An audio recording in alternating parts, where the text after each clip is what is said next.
Hi friends, please subscribe to Amravati Media and press the bell icon for more latest updates. అక్కడ బొత్స హవా టీడీపీకి దిక్కెవరు?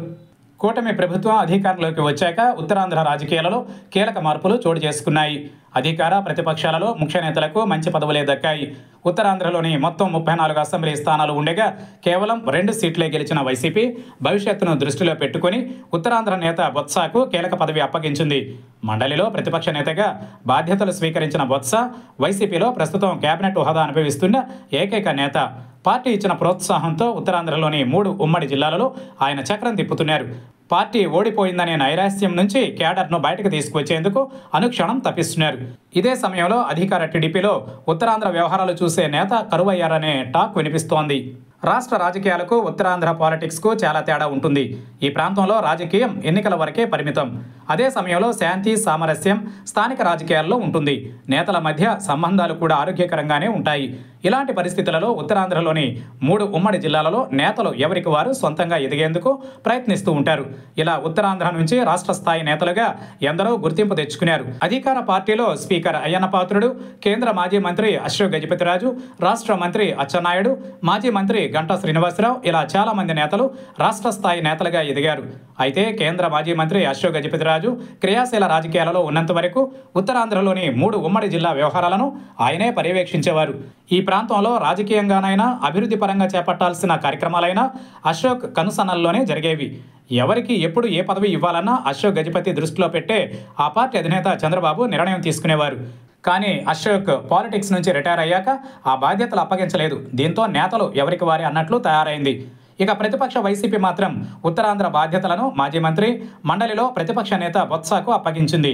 Party పరంగా ఉత్తరాంధ్ర కోఆర్డినేటర్గా ఎవరు ఉన్నా ఇక్కడ బొత్స మాటకే ఎక్కువ విలువ ఇస్తోంది.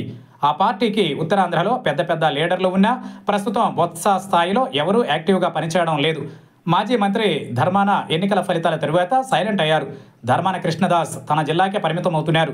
మాజీ మంత్రి గుడివాడ అమర్నాథ్ వంటి వారు పార్టీ వాయిస్ను సమర్థంగా వినిపించగలరు, కానీ బొత్సను మించి రాజకీయం చేయలేరన్న వాదన ఉంది. ఈ పరిస్థితులలో వైసీపీకి ఉత్తరాంధ్ర బాసుగా బొత్స చలామణి అవుతున్నారు. అయితే బొత్స ఆధ్వర్యంలో ఉత్తరాంధ్రను ఓ యూనిట్గా చేసుకుని వైసీపీ రాజకీయం చేస్తుండగా అధికార పక్షంలో ఆ దిశగా ఆలోచన చేయడం లేదని పొలిటికల్ సర్కిల్స్లో వినిపిస్తోంది. ఒకప్పుడు ఉత్తరాంధ్ర మొత్తం పర్యవేక్షించిన కేంద్ర మాజీ మంత్రి అశోక్ రాజకీయ విశ్రాంతి తీసుకోవడం ఆ పార్టీకి మైనస్గా మారుతోంది. సౌమ్యుడు, వివాదరహితుడిగా అశోక్ గజపతికి పార్టీలో ఎంతో గౌరవం ఉండేది.